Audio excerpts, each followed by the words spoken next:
Γεια σας παιδιά, The Amazing Park εδώ και συγγνώμη που δεν ανέβασα κάποιο βίντεο, κάποιο gaming βίντεο. Θα σας πω γιατί έκανα κάποια βίντεο, εντάξει, και μετά είχα σκοπό να κάνω 2 part του The Room 2, ok.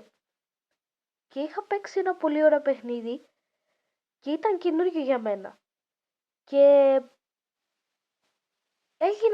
και έχω κατεβάσει μια καινούργια εφαρμογή, έγινε μια βλακεία και δεν συντονίστηκαν κάποια πράγματα και δεν αγράφτηκαν τα βίντεο. Να σας το πω πιο απλά, μπλόκαραν και δεν θα έδειχνε τίποτα και τα διέγραψα αναγκαστικά και δεν έχει βίντεο. Cool. Ευτυχώς δεν πρόλαβα να κάνω το The Room 2 γιατί θα ήταν κάπως fail να κάνω ότι δεν γνωρίζω κάτι, ξέρω εγώ, ενώ το ξέρω. Θα ήταν κάπως, δεν το ξέρω πώς, ενώ το ξέρω αλλά κάνω ότι δεν το ξέρω και δεν θα ήταν ωραίο, δεν θα ένιωθα ωραίο λοιπόν.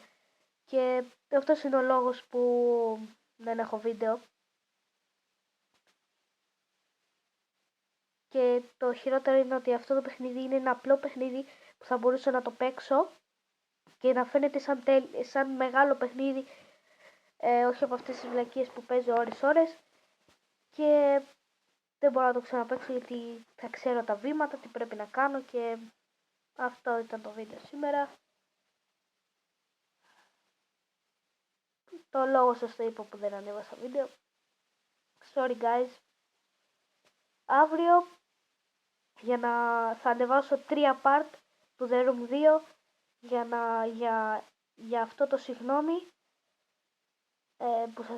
Αυτό το συγγνώμη που σας ζητάω θα είναι τα 3 part για να ευχαριστηθείτε, να δείτε βίντεο, να δείτε τα βίντεο γιατί είπαμε θα είναι 3 part και μπορεί να ανεβάσω και ένα μικρό παιχνίδι που θα βρω στην πορεία.